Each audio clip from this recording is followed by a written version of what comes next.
Welcome to SuperCoach. Today we're going to take a look at all the relevant forwards for SuperCoach 2018. I've got a few names here, and I'm sure you would have seen this segment for the back line, the midfield and the ruck division. Basically, I pick all the relevant players that either I feel are relevant or are in at least 5% ownership of sides. So I've got 8 guys in regards to the premium lineup, and that's basically all 500k plus guys, except for Dalhouse. I've snuck in there at 498. So you've got the likes of Dalhouse, Menegola, Billings, Heaney, of course, Wingard, Green, Franklin, Robbie Gray. So a few names to discuss, and as I've done in the other videos, I basically rank them all the way from the bottom to the top in where I see them fit, just to give people an idea, because a lot of questions come my way in terms of player comparisons and this guy or that guy. So hopefully this is just somewhere with, obviously I can't get every comment and every player profile. So this at least allows people a point of reference to go, well, these are 2 guys I'm looking at. I wonder what Shorty thinks. Here's his rankings. He's got this bloke at 3, this guy at 7. There you go. It's nicely sorted. So it's more of a definitive video rather than just discussion. But anyway, we'll get stuck into it.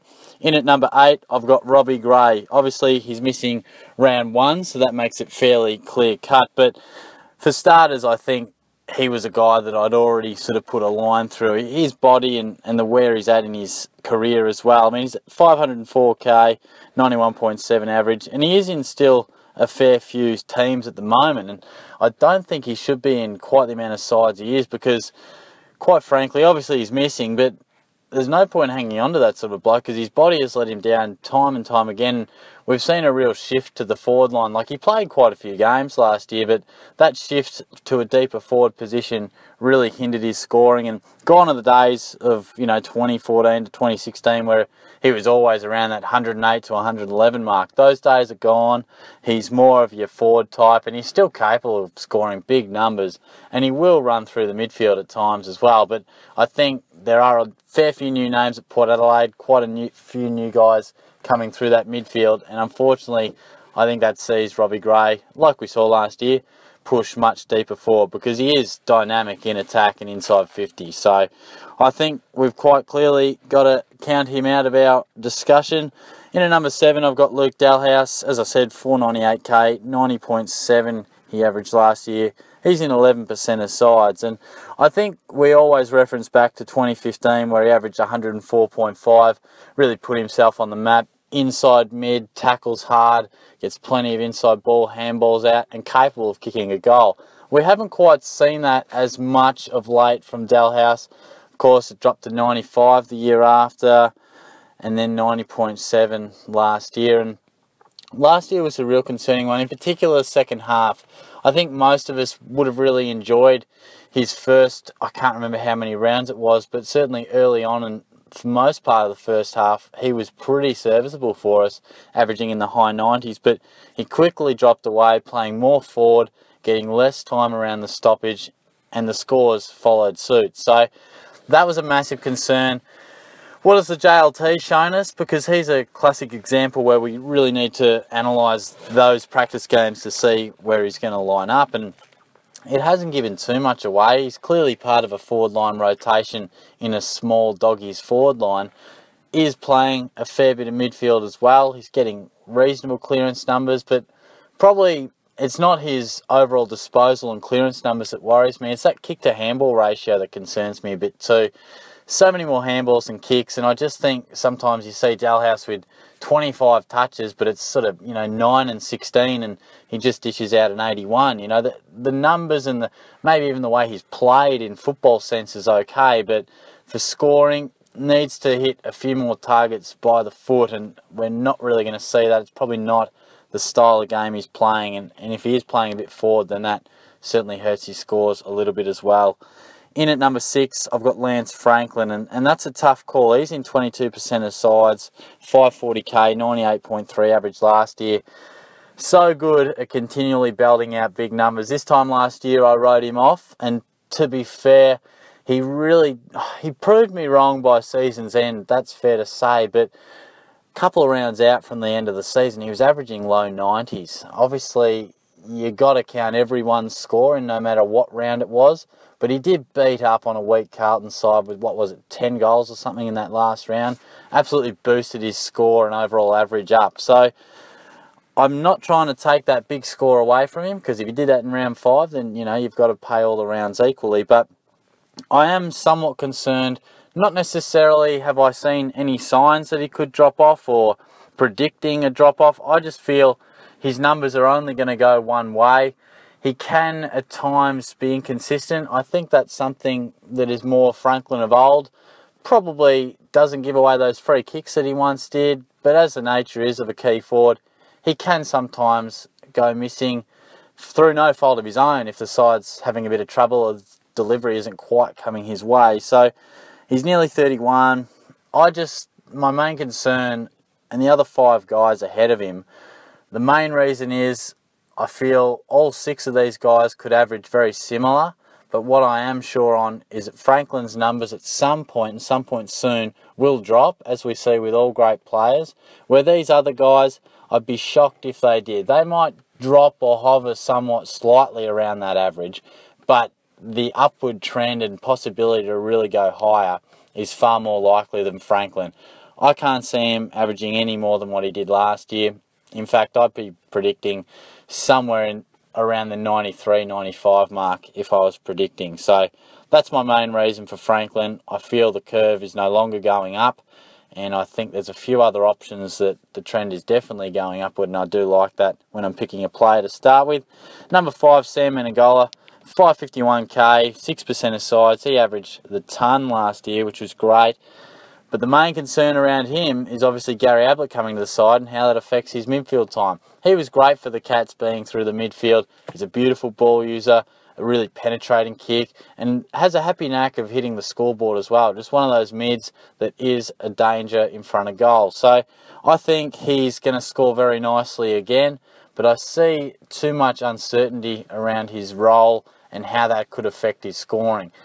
Probably not uncertainty around his role, to be fair. I'm pretty sure exactly where his role would be, to be honest. I mean, it's going to be more half-forward flank, and his midfield time is definitely going to be less, given Gary Ablett is rolling into the scene. So I guess the uncertainty is, how will that translate and change his scoring? Will that drop it to 97? Will that drop it to 90? Will he maintain it? Will he still be able to produce great numbers and maybe kick a couple more goals? I'm sure those 6% of you who have him believe that he'll just be able to continue some really impressive numbers. So I'm not in that camp. I think it's too risky to start a guy whose role is going to change a lot and we're paying top dollar for him. If he was priced a little nicer, then obviously you might go on board with him. But the fact that we're paying absolute premium price for him, there could be some downside there, and certainly we'll be able to pick him up at a cheaper price at some point in the season. In at number 4, I've got Toby Green. He's a 528k, 16% of sides, 96.1 he averaged last year. And he's a fairly safe option. I probably would have worked him maybe into the top 3 potentially if he had a full pre-season.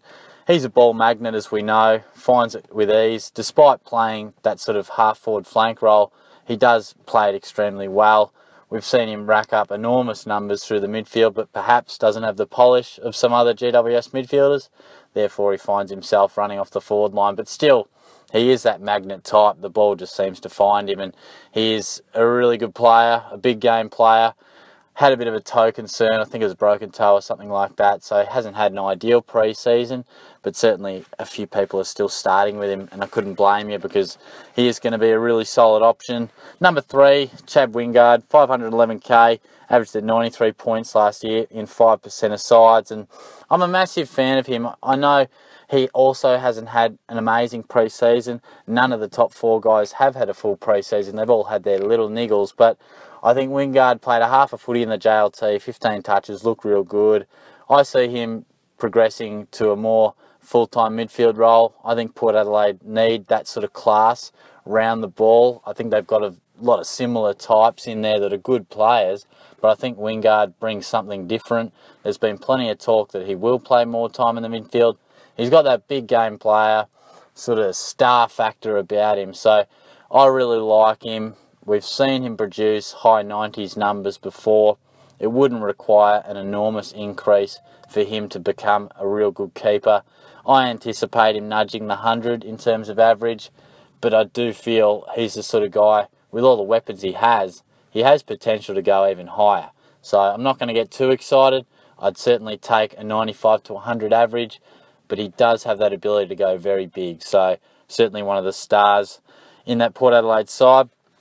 In at number 2, I've got Jack Billings, 509k, 92.7 last year. He averaged 22% of sides. And a bit like Toby Green, he plays that link-up role extremely well, rolling up to the stoppage, rolling back when his side's on the move. It's a tough position to play because you can sometimes, if you don't play it well, be found in between kicks, and the running patterns isn't something that's easy to do, and he certainly does it extremely well. I was umming and ahhing at times, given he did that hammy, and I thought, oh, can you start a guy if he's done a hammy, you know, so close to the season? But all I wanted to see was one JLT game. He really impressed. He was named St Kilda's best, and that was all I needed to see. So I think, a bit like Wingard, he's got that big game ability, likes the occasion, can kick a goal.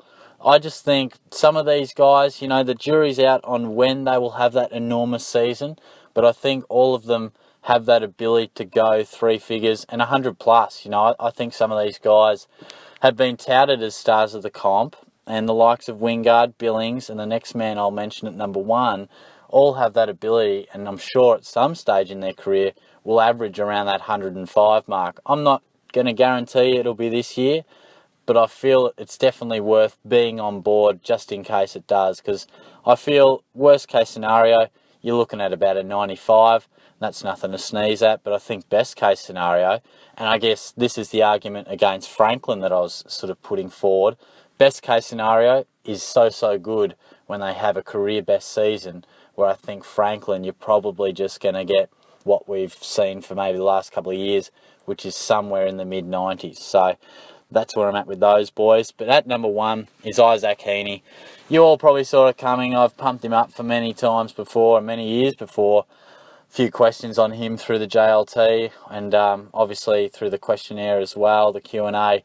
Plenty of questions about him, a lot of interest. A few people got concerned about that first game he played, not seeing too much of it, but I was certainly keen to stay on board, and he's in 36% of sides, 97.6 last year, 536k, and I quite simply think you've got to be on board. He's a superstar in the making. We don't throw that word around lightly, as Kane Corns mentioned on the radio not too long ago, and I do think we throw those terms around a fair bit, but Isaac Heaney has that ability to just go huge at some point, and I think the time could be now. The way Sydney's lineup is sort of moulding and shaping, I think there's a real responsibility for him to be in there and start to really take his game to the next level. He is a threat overhead, capable of going forward and kicking a goal, and he does all the tough stuff too. So I really like him, and again, we saw 97 from him last year. He's had a somewhat of an interruption through the pre-season with that knee concern, but he has, I think, started running around February and really built into it, got the JLT matches, looked fairly good in the second one in particular. In my opinion, he's one of the must-haves, and there's no reasons not to pick him. I think he's just a guy that if you don't get on board and he does fire like we feel at some point he will, then you'll be kicking yourself. So I really think we need to get on board for Isaac Heaney. So that's how I saw it with the forwards.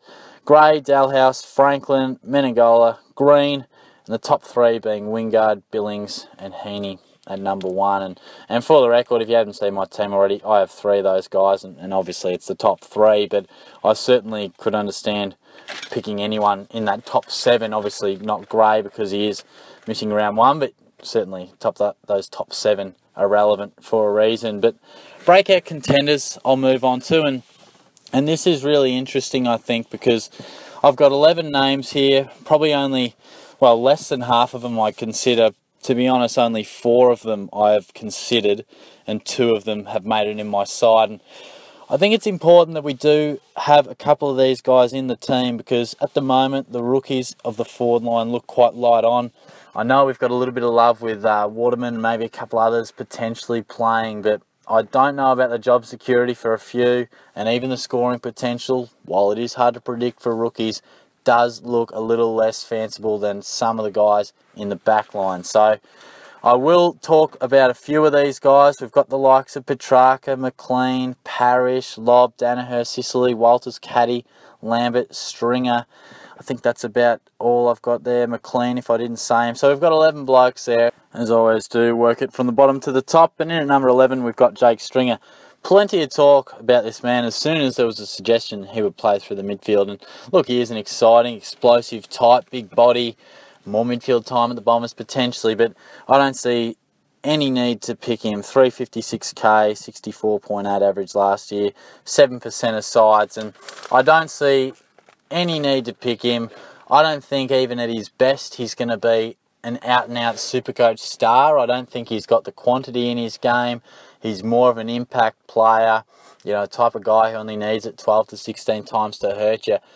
At some point in his career, he may play a bit more midfield time. That might be this year. We never know. But I don't think he's going to be the guy who racks up touches. I don't think he has the midfield craft. He's a forward as far as I'm concerned. I think he'll have a better season, and I could see him averaging, you know, around the 80-odd mark, you know, around about there. But I just think he's far too risky, and there's a lot of better options that I'm about to mention that are only 50, 60, 70k more than him. So I don't see any draw card to picking him. He's looked okay through the pre-season. He's great around goals, we know that. I think he'll be a really good option for the Bombers and a really good recruit, but I don't think he's a guy we should be putting in our sides.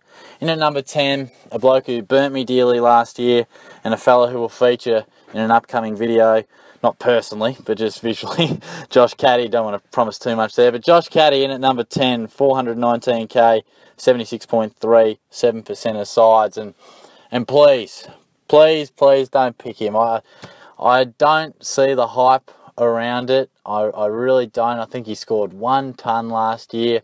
Just the role he plays, I just don't think he's Supercoach friendly at all. I know he dominated JLT, and I presume a bit of the hype is around that. And I think just Caddy as a specimen people seem to like. He's hard, he's tough, good overhead, capable of kicking goal, seems to get a few clearances. But that's what I was thinking last year. I thought we'd see more midfield time. I pumped him up this time last year. I read out the numbers in the certain stages of his Geelong career and why extra opportunity could do him well. But I just think it's enormous risk, and he's not even that cheap. I think his average potentially could go up. I think he's a better player than a 76 average, but I'd be envisioning sort of an 85. I can't see him becoming a keeper, and at 420, that's exactly what he'll need to do if you're selecting him. So, yes, he's looked great in the JLT. He looked pretty good this time last year as well. Unless there's more of a switch to the midfield, which I couldn't see any reason why, he's really a part of that Richmond forward line that has been just so good. Part of the reason they were so good through the final series was they were all on the one page and just role players, not necessarily anyone being the superstar, but pressure, also good in the air. You know, he and Townsend provided real bullocking work up there. So I think his value to the team is enormous, but I really don't think he'll offer you any value, and I wouldn't be selecting him. I just don't think he's got the class or the polish to really be an extremely good Supercoach player. I think if we saw midfield time, you know, perhaps contested numbers and clearances could will him up towards 90, but in his current role, he isn't the cleanest of players. That was a frustration when he was at the Cats. It's a definite no from me. Another Tiger, Kane Lambert, comes in at number 9, 472k, 86 average last year. He's in 5% of sides, and a couple of people I know are going with him. And look, it's understandable. I mean, you look at his last 13 rounds, he averaged 98.1. Whenever you see a sample size that's anywhere more than 10 games, well, you've got to take notice. He's shown, that's including finals, by the way, and he did average 103.8 in the last 7. And a lot of that was built on tackles and pressure. And he is a bit of a ball magnet. We saw it at VFL level, I believe it was, prior to making his debut and really establishing himself. He does find the ball quite easily, just one of those players that just knows the right spots to be. But I'm not so sure he's really a great option for Supercoach, largely because he ain't that cheap. 472k, that's no bargain. A lot of people be thinking this man could provide me a point of difference, but it just slightly worries me. A bit like I talk about the forward line at the Dogs, you know, the forward line at Richmond, I just think together they're fantastic, but individually, they're not individual superstars. It's part of what made them so good, such an even team. But when we're picking individuals, I'm just not sure from week to week whether Lambert's going to be the man, or whether he's more of a decoy type or playing this role, or defensive here, or whether he is the guy on this occasion. I just think as a collective, they're outstanding. But when I'm picking other guys and as I work through, you talk about players who are the man, they're the match winner, they have a more prominent and more responsibility within their side. It just worries me that some of these role type players, while they have great portions of seasons and have great individual seasons at times, history suggests that they aren't the guys who do it for 4 to 5 years. And I guess all you'll be asking is for 1 year if you're picking Lambert this season. That's all you want. But I know we saw a great average towards the back end of last year, but I'm just a little bit concerned, mainly for the fact that he is 470k too. I mean, if he was a bit cheaper, then of course that may outweigh the other. But given the fact there are some great options less than him and slightly above him, it's a no from me. In at number 8 is Joey Danaher, 472k as well, the 86 average, 7% of sides. Played the 93 games, 24 years old. At some point he's going to explode. I mean, we saw unbelievable signs from him last year, an extremely good year. And I can understand why people are on board. He's got a bit of that Lance Franklin type about him. The raking left boot, he's agile, dangerous in the air, in an improving side that many predict will really up the ante this season. For me, it's just too risky.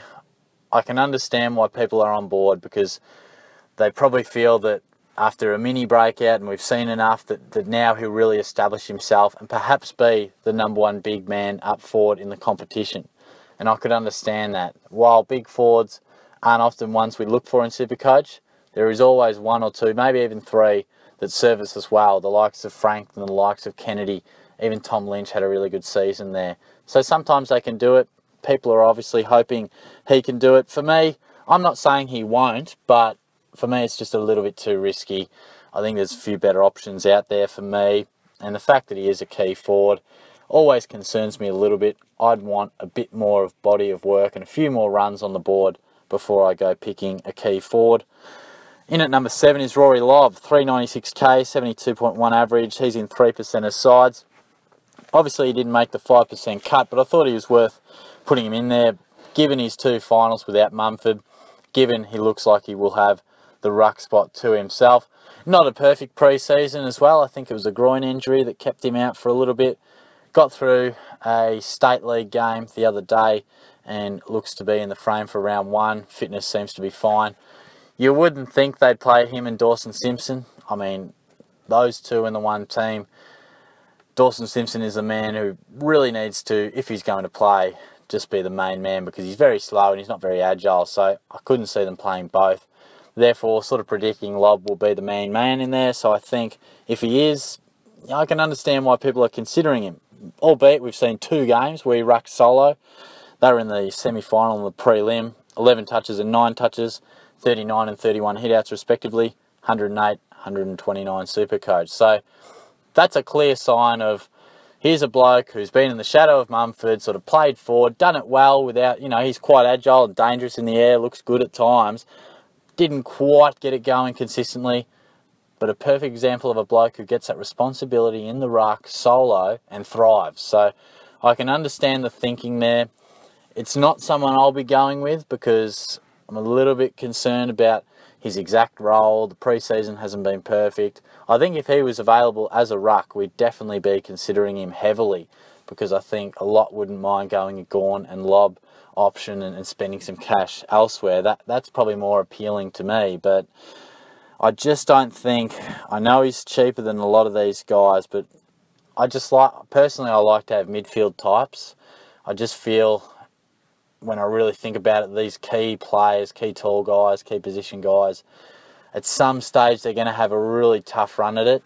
And I know they've served us well in the past, as I said before, but more often than not, they will throw in the odd 40, the odd 50, and there's just more risk about it as far as I'm concerned. And Lobb has never showed genuine numbers.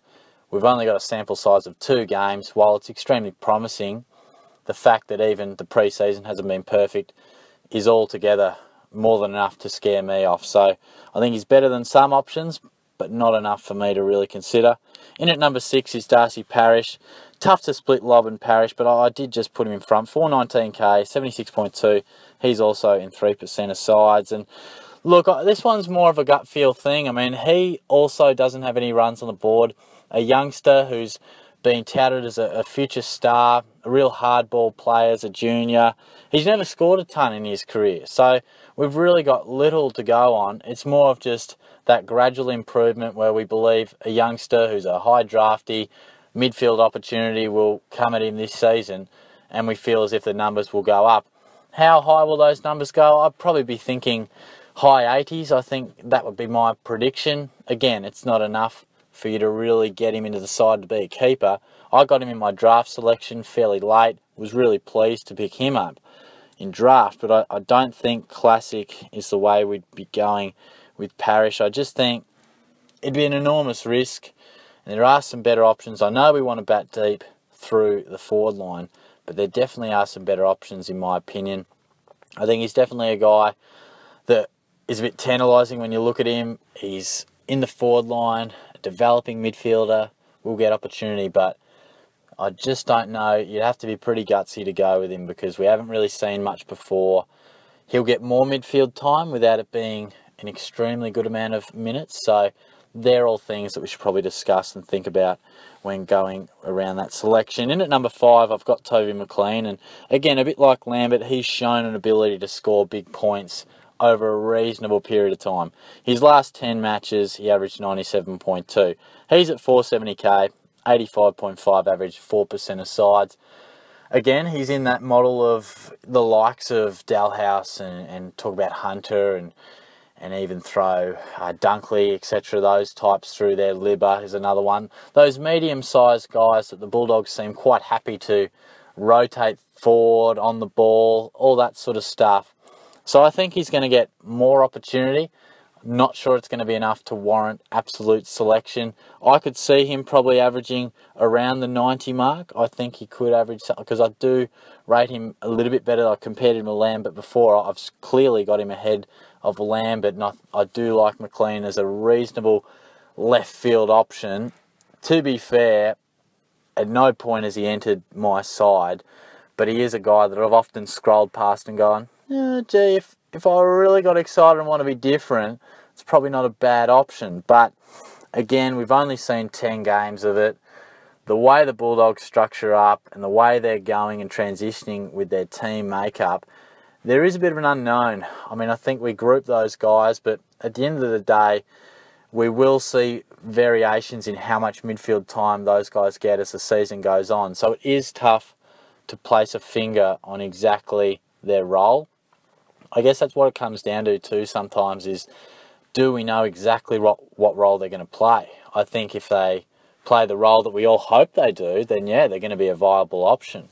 But that isn't always the case. It might be for 8 rounds, might be for 16 rounds, but things can change within a season like we saw with Dalhouse last year. Starts really well, positional change, even though it's only slight, affects his numbers. So I just don't think McLean has a concrete position in place for us to bank on and spend a fair amount of coin for us to feel safe. So a reasonable option, but one that realistically I couldn't sell too well because he's never actually entered my side this pre-season.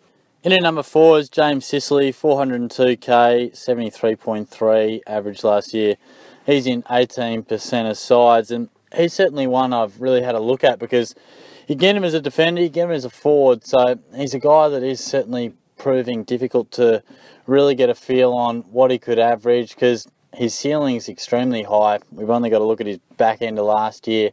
In the back line, he was extremely good, intercepts the ball very nicely, good by foot, but it's just that perhaps immaturity factor. Is he ready to be a premium mentally? Because he still can get sucked in by opponents if they do look to put a bit of heat on him, ruffle his feathers a little bit. Gave away a few free kicks in the JLT, a few 50-metre penalties. He had a really nice game, I think, against the Dogs, but then again against Carlton, which left him tearing his hair out last year as well. I think it was something like 5 free kicks against. And sometimes that can be the difference between you being pleased with a selection and not so. I think if he's got that sort of an element and streak still in his game, then maybe that's enough to just cause a little bit of doubt. It did for me. I was really keen on him, and then just that bit of hot-headedness that he still seems to possess just worried me a little bit. And they're sort of the things you weigh up sometimes when you're debating between two players. But his upside is huge. If you think he can iron out those kinks, he's definitely a scorer, definitely a guy we'll look to in the future. I definitely can see why a lot of people are going with him. And he is in my top 4. He's been in my forward line at times, been in my back line at times. So he's definitely a guy that is a real tempter. In at number 3, and look, 2 and 3 are... Even now, I was driving home from work and I'm just sort of wondering, gee, am I making the right call there?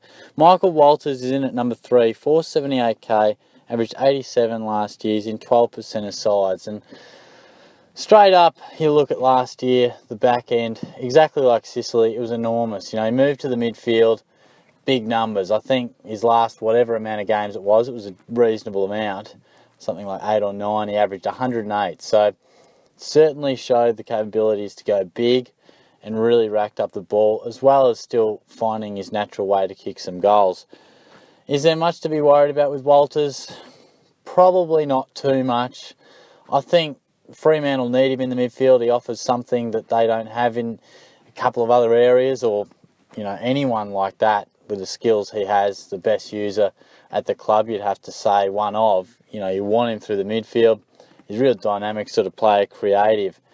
I do think he'd really complement the likes of Fife and Neil really nicely, Blakely as well. So I really do like him. I got a little concerned when I saw him playing not majority, but a bit too much forward in the second JLT game. So I wasn't 100% sold. That's not quite what I wanted to see. Look, I'm still umming and ahhing. I mean, I'm looking at Devon Smith. I've got him at number 2 right now, and he's currently in my side. I mean, I can just about join them together. I mean, they're 2 and 3 in my list at the moment. But even as I sit here now, look, Devon Smith, 439k, 79.8, 27% of sides. So he's in more than double the amount of sides. He's a little bit cheaper, but not too much cheaper that it's going to just will you over the line. So it's a direct comparison, and people are choosing Smith. Where am I at? I am with Smith at the moment, but to put it simply, I feel like if you want to put a range on what I feel like they could average, I feel as if Smith is maybe a slightly safer pick, but Walters definitely has the ceiling. I think Smith's going to play in a better side, a team that's going to win a few more games. He'll get a bit more easy ball, but I'm not sure whether he has that absolute ceiling just yet. I know he's scored big, but that's been off the back of some goals and a forward line role. Where Walters, potentially if the Dockers were to struggle or something like that, maybe it impacts his scoring. Maybe does he play a little bit more forward? Am I reading too much in that game? Maybe. But he definitely has the ability to go 105 plus. He showed us that last year. So that's sort of what I'm tossing up between, is the fact that I've seen Walters produce those numbers, but he can also be a little bit inconsistent over the journey. But this midfield role, does that mean he won't be anymore? He was fairly consistent last year. He had one poor game and the other poor score he did get injured in. Both of them have somewhat questionable bodies. Both have battled injuries throughout their career. So it's a really tough one. I think almost of all the ranks that I've had to do, Smith and Walters are 2 guys that I've just been sort of pairing up for my F5 position, and really has been difficult. Even now, I'm not quite sure which way I'm going to go, because I can quite easily get to Walters. It's just one of those gut feel things. I'm not even quite sure where I'll land. At the moment, it's Smith. The last couple of weeks, it's been Smith. The last few weeks prior to that, it was Walters. So really, really tough. I feel as if you'll be a winner with both. I really do, which is a wonder why I rack my brain with it, when realistically I think whoever you pick, you'll be on a winner. But I do feel as if, you always want to pick the better one, and one of them's going to outscore the other. That's obvious. So we want to be on that one, because you never want to pick a 50-50 and then watch the other bloke go a fair bit better, particularly early. That can really rub salt into the wound. But At the moment, it's Smith over Walters, just. Not even quite sure why, but that's just how it is. In at number 1, though, is Christian Petrarca. 433k, 78.8 last year, 29% of sides. And I'm a massive fan of him. A bit like I was saying with Heaney, they sort of fall into that mould that I really enjoy. You know, talented youngsters that, you know, ply their trade in a forward line role. They're big bodies. They're almost blokes who are just waiting to put their mark on the competition once their side gives them that opportunity through the midfield. I think Heaney's going to get it even more so. I think Petrarca is absolutely almost like a bit of a Heaney of last year. I mean, if my memory serves me correct, Heaney, his jump was 79-ish to 97, something like that. Obviously, Heaney's one of the more talented and highly regarded players coming through the ranks we've seen in the last few years, but Petrarca's not far behind him, I don't think. He's looked outstanding through the pre-season. He's really said that he wants to really make that midfield role his own, and the club and spokespersons out of the club have really backed that up, saying you'd expect 60-70% midfield time, and that's enough for me. I think he's dangerous enough forward that he can snare a goal or two, but as long as I'm getting the majority of play through the midfield, I'm happy with that. He was enormous in, I think it was against St Kilda, about 7 clearances, just contested ball, and he is an absolute bull. The way he plays now matches up with his physicality and his physique.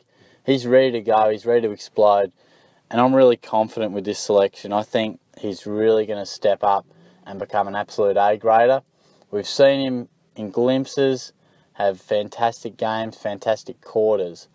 I definitely feel like he's going to string it all together this season. So he's a man I've had in from day dot.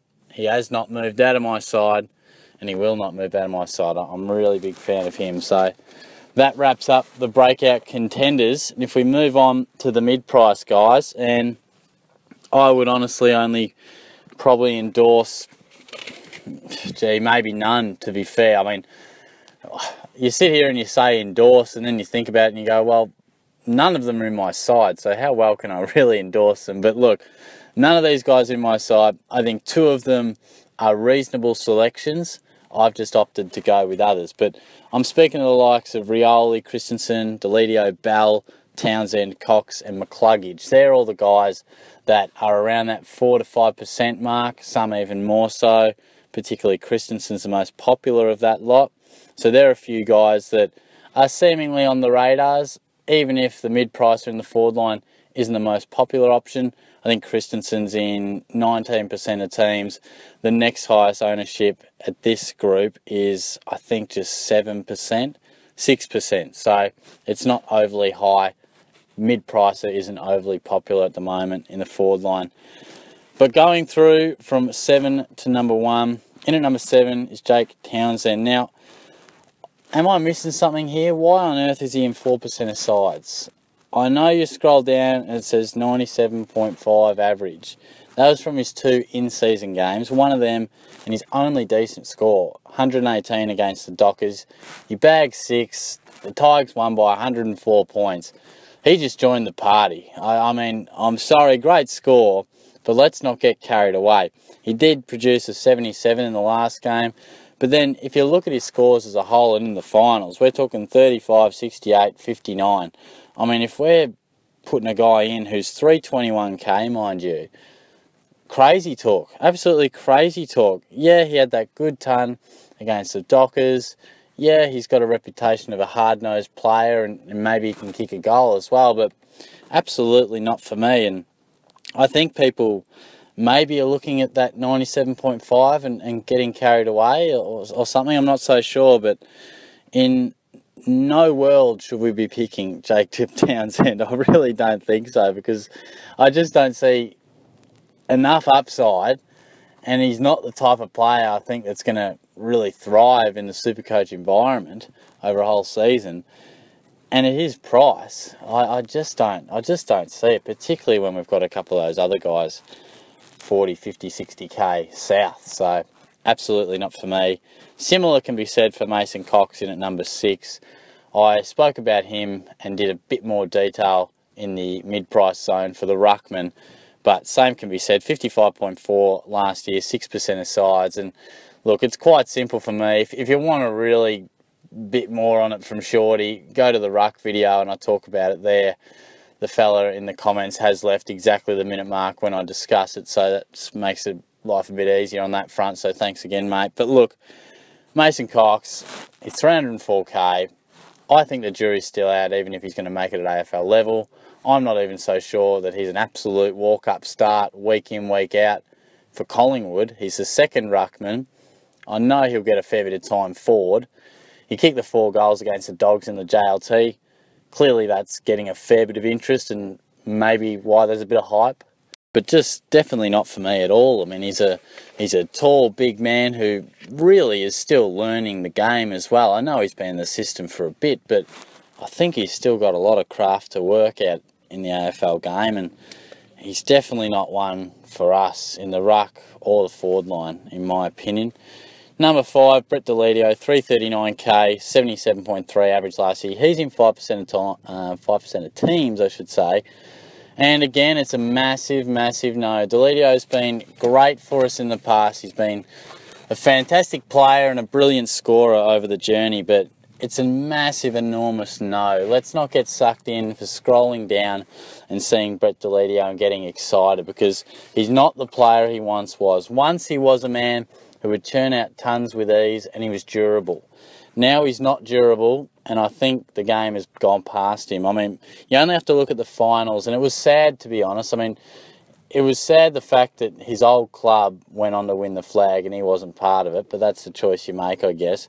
But it was sad to just see a bloke who was clearly trying his hardest to get back and rediscover his best. But when you see older players who are past their best but try to regather it, it can be tough watching, because you know what their expectations are, but it's just not coming to them as easy as it once did, and they're just a yard off it than they once were, and a couple of gears down and cogs down from what we expect and what we're used to associating with those names. But Deledio's not the player he was. Those final series, he just had 11, 15 and 13 touches, and time on ground was all fine. So he isn't the man he once was. There's a lot of other giants that have gone in front of him, and his body's an enormous concern. You know, what was it?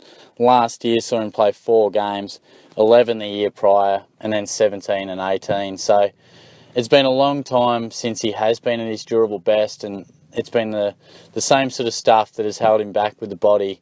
So that's an enormous concern. You're not getting him at a bargain price at $339.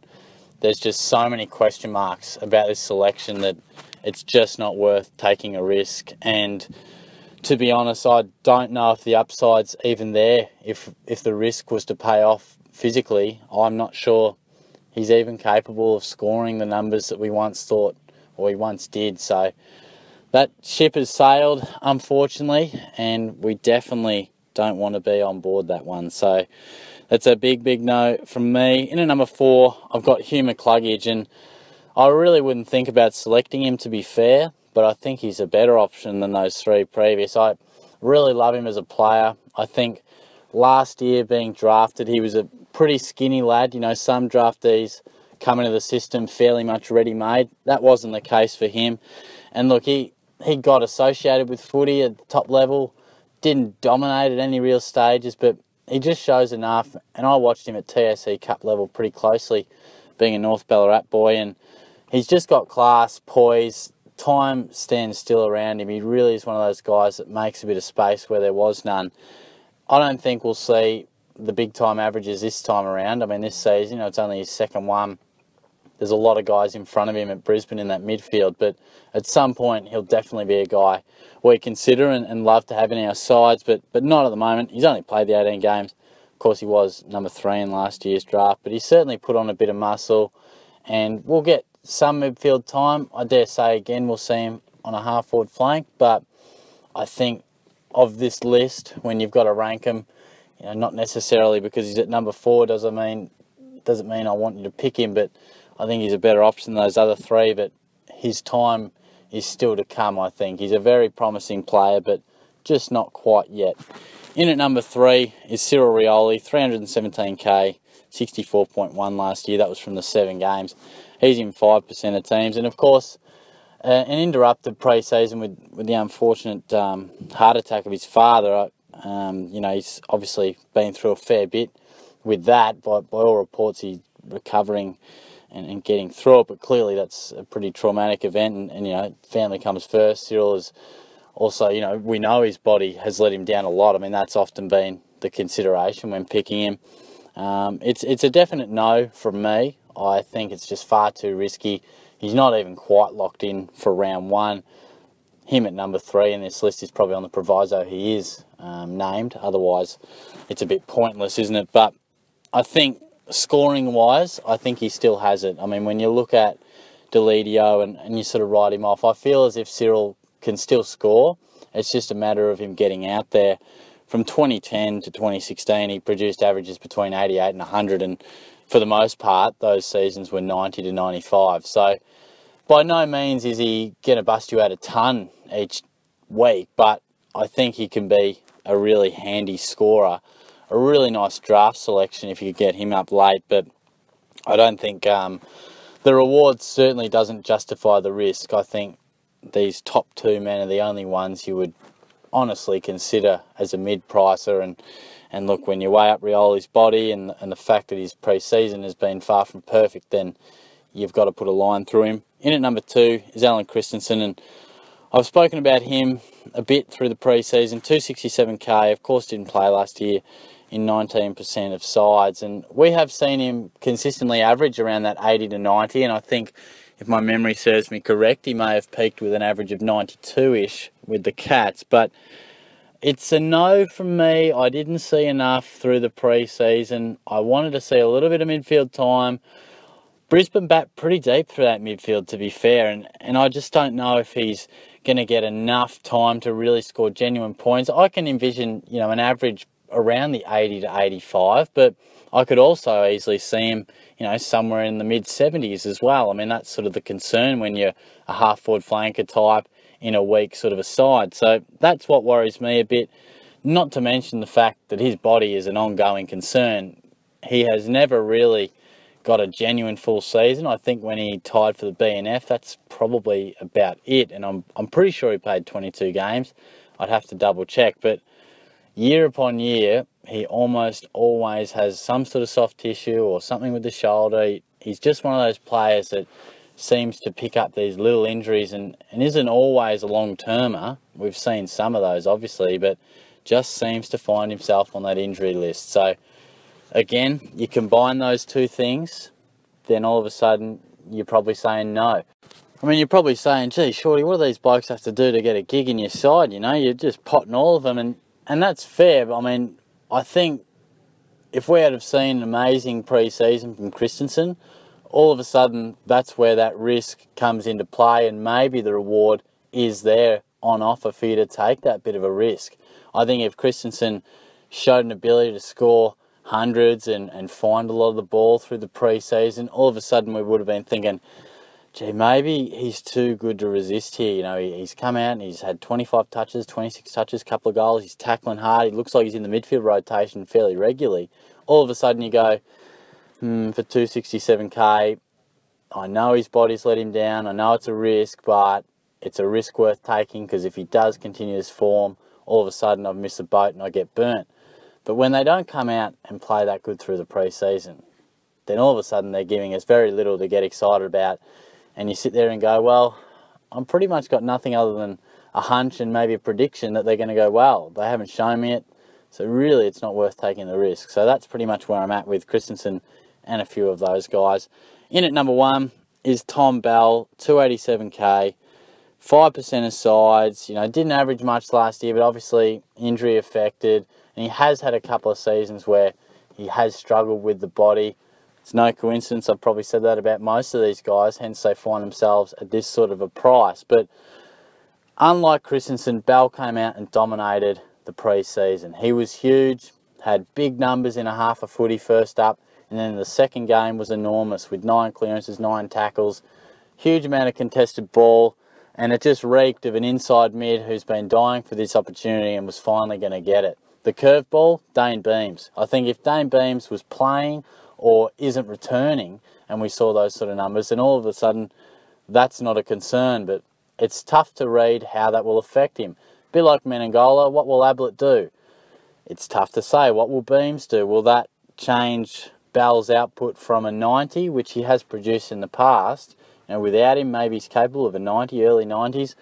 Will the addition of Beams drop that to 87, 82? You know, because that's the difference. If it's 87, then, you know, maybe we're not as worried. Maybe we're happy to take the punt. We'd love 90. But if it's 82, all of a sudden we're like, oh, gee, that's okay, but I'd rather pay an extra, you know, 120k for Sicily, or, you know, I'd rather downgrade to maybe a rookie that's been named when I can spend my cash elsewhere on someone I'm a little more confident with. So that's probably where I'm at. I did a player profile on him. He has to be considered. He has been in my team at times, but I have just sort of succumbed to the fact that I'm unsure how Beams is going to affect him, and I've only seen 2 JLT games. As excitable as it was, you haven't seen too much from him. Beams is coming back. How will it affect him?